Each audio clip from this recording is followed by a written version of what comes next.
Hello guys, my name is Rishabh and you are watching TC classes. तो 3 question हमने देख लिए थे पहली वीडियो में। अब आज देखेंगे हम fourth question, fourth fifth sixth जितने हो पाए इस वीडियो में। सबसे पहले देखेंगे हम इस एक्सरसाइज का फोर्थ क्वेश्चन। तो फोर्थ क्वेश्चन आपका लिखा हुआ है मैंने बोर्ड में। गिवन दैट HCF 306 एंड 657, हमें HCF दिया हुआ है इन दोनों का कितना 9। हमें बोल रहे हैं फाइंड LCM। हमें क्या निकालना है, इन दोनों नंबर्स का LCM फाइंड आउट करना है। ठीक है, तो मैंने आपको इससे पहले जब कॉन्सेप्ट बताए थे तो काफ़ी चीज़ें बताई थी। क्या बताया था, हम लिख सकते हैं वी नो। क्या बताया था मैंने आपको, मैंने बताया था HCF को अगर आप LCM से मल्टीप्लाई करो, मतलब HCF और LCM का जो प्रोडक्ट होता है वो क्या होता है आपका, जो दो नंबर्स हमारे होते हैं जिनका हम LCM या HCF फाइंड आउट कर रहे हैं। जैसे इन दोनों नंबरों पे देखो, अभी M है, इसके लिए N है, मतलब जो दो नंबर हमें जिनका LCM और HCF फाइंड आउट करना है वो क्या होंगे हमारे M और N। HCF और LCM हमें फाइंड आउट करना होगा। ठीक है, हमें क्या दिया हुआ है इसमें, हमें दिया हुआ है HCF। तो HCF कितना है आपका 9, तो मैं HCF की जगह 9 पुट कर सकता हूँ क्योंकि मुझे HCF पता है, LCM मुझे पता नहीं है। ठीक है, और मुझे M इंटू N, मतलब वो दो नंबर जिनका हमने LCM HCF निकालना है वो भी पता है। एक है हमारा 306 इंटू एक है 657। ठीक है, इसे सॉल्व करेंगे तो हमें क्या मिल जाएगा अपना LCM। सॉल्व करते हैं, इन्हें मल्टीप्लाई करो। यहीं पे कर देता हूँ मैं मल्टीप्लाई, 306 657। ठीक है, 7 6 जा 42, 7 0 जा 0 और 4 हुआ आपका 4, 7 3 जा 21।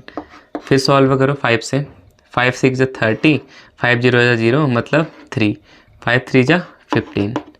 फिर सॉल्व करेंगे सेम नीचे को, 6 6 जा 36, 6 0 जा 0 और 6 बचा था तो सॉरी 6 6 जा 36, हाँ 3 बचा था ना आपका, तो ये कितना होगा 6 3 जा 18। ऐड करो कितना होगा 2 4, 6 और 3 9 और 1 10, 1 बचा आपका, 5 और 3 8, 8 और 2 10, एक बचा था आपका 11। अभी भी 1 बचा हुआ है हमारे पास, 8 और 1 9 और 1 10, 10 का 0, 1 ये था, 1 हमारे पास बचा हुआ था, तो कितना हो गया 2। तो पूरा मल्टीप्लाई करके इधर कितना है आपका 2 0 1 0 4 2, 2 0 1 0 4 2। यहाँ था आपका 9 इंटू LCM। ठीक है, इतना समझ आ गया ना, मल्टीप्लाई करा हमने, LCM निकालना है हमें, तो LCM यहीं पे लिख रहने दो। क्या करेंगे, ये मल्टीप्लाई में इधर, तो वहाँ कहाँ चले जाएगा डिवाइड में। ठीक है, तो ये तो पहले से नंबर था, इसके डिवाइड में चले गया आपका 9। अगर आपको आते तो सीधे 9 से कट भी कर सकते हो, या नॉर्मली कुछ मत करो, जैसे आप डिवाइड करते हो ना नॉर्मल डिवाइड वैसे कर लो। कुछ एडवांस है जैसे मैं भी इसे कट कर सकता हूँ, लेकिन मैं आपको नॉर्मली दिखाऊंगा कि आपको कैसे करना है। नॉर्मल करोगे तो 9 से करो, कितने बार जाएगा 9 2 जा 18, माइनस करा कितना है आपका 2 आया। ठीक है, फिर ये 1 यहाँ पे उतार लो। अब कितने टाइम जाएगा 9 2 जाए, फिर से 2 जाएगा, कितना आएगा आपका 18, 18 माइनस कर दोगे तो कितना आ जाएगा आपका 3। अभी बचा था आपका 0, तो 0 उतार सकता हूँ। अब कितने टाइम जाएगा 9 4 जा कितना होता है आपका 36, तो 4 जा तो जाएगा नहीं, 9 3 जा जाएगा, 9 3 जा कितना होता है आपका 27, माइनस करो कितना है आपका 3। ठीक है, अब क्या उतार लोगे आप इस 4 को, यहाँ पे कितने टाइम जाएगा, आप भी 4 टाइम तो जाएगा नहीं, कितने टाइम जाएगा 3 टाइम फिर से जाएगा 27। फिर से माइनस करो कितना आ जाएगा, 14 में से 7 गया 7, 2 में से 2 गया 0। अब मैं किस उतार लूँगा जो बचा हुआ था मेरा लास्ट। अब कितने टाइम जाएगा बताओ, 9 8 जा 72, माइनस करोगे क्या बचेगा, कुछ नहीं बचेगा। मतलब जब मैंने इसको डिवाइड करा तो मेरे पास कितना आ गया आपका 2 2 3 3 8, तो LCM कितना आ गया आपका 22,338। ठीक है, समझ आ गया होगा, नोट कर लो, मैं साइड हो रहा हूँ। इसके बाद हम देखेंगे इसका फिफ्थ क्वेश्चन। तो हमने देख लिया फोर्थ क्वेश्चन, अब हम देखेंगे इसका फिफ्थ क्वेश्चन। तो फिफ्थ क्वेश्चन मैंने बोर्ड पे लिखा हुआ है। फिफ्थ क्वेश्चन है आपका, check whether 6n can end with the digit 0।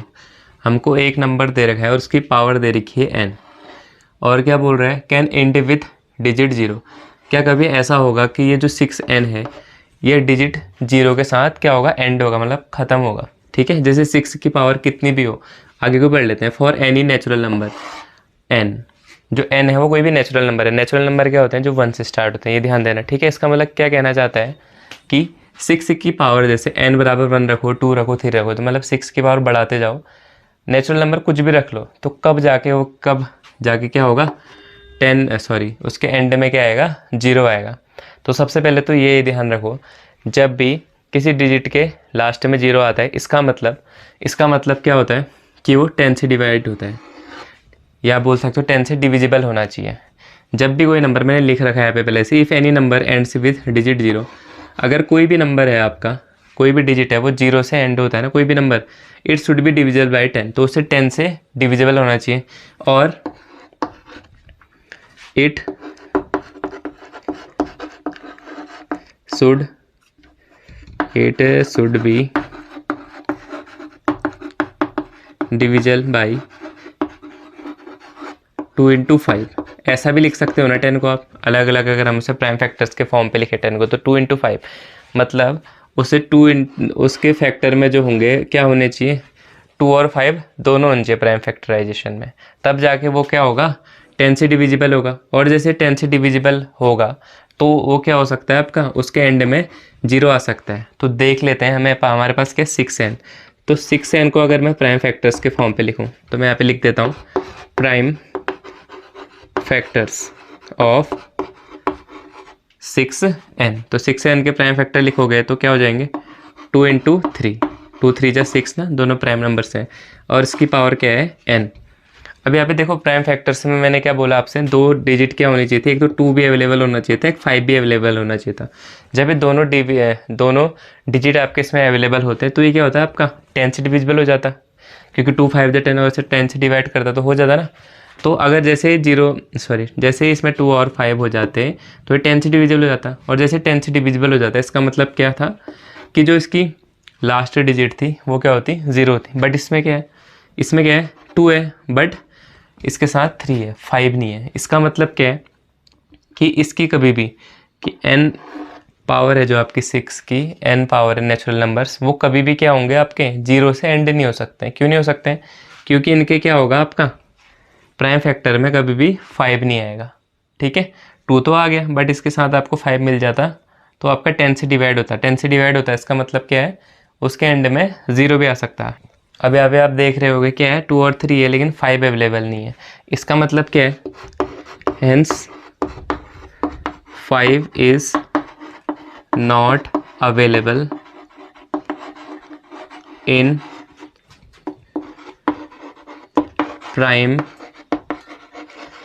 Factor of 6n। अब 6n के जो प्राइम फैक्टर है उसमें 5 अवेलेबल नहीं है, तो सीधी सी बात है 2 और 5 हमें चाहिए, तभी जाके 10 से डिवाइड होगा, तभी एंड होगा 0 से। अब 5 है ही नहीं तो क्या होगा, इसका मतलब डिवाइड भी नहीं होगा 10 से। अब डिवाइड नहीं होगा 10 से, इसका मतलब क्या है 0 से भी वो एंड नहीं होगा। तो क्या लिखूँ, hence 5 is not available in this prime factor of 6n, that's why 6n cannot be end with digit 0, ठीक है। कंडीशन समझ रहे हो ना, कि कोई भी अगर आपके डिजिट है, कोई भी नंबर है, अगर उसके आप चाहते हो कि एंड करे 0 से, तो उसके प्राइम फैक्टर कर लो। प्राइम फैक्टर में अगर आपको क्या मिल गए, 2 और 5 मिल गए, इसका मतलब वो 10 से डिविजिबल है। 10 से डिविजिबल है, इसका मतलब कि उसके जो लास्ट में वो 0 डिजिट आ सकती है। बट 6n के केस में ही नहीं था, इसके मैंने प्राइम फैक्टर करे तो 2 और 3 था, तो इसमें 5 आपका क्या था ही नहीं, तो ये 10 से डिवाइड भी नहीं होगा। इसका मतलब इसके एंड में 0 भी नहीं आएगा, ठीक है। नोट कर लो जो कर रहे हैं, इसके बाद देखेंगे हम नेक्स्ट क्वेश्चन। टूटा था कुछ साल पहले, पड़ोसी कहते थे तू और तेरे दोस्त पहले, वही दोस्त साथ अभी मेरे, अब जानती है दुनिया हम कितने जो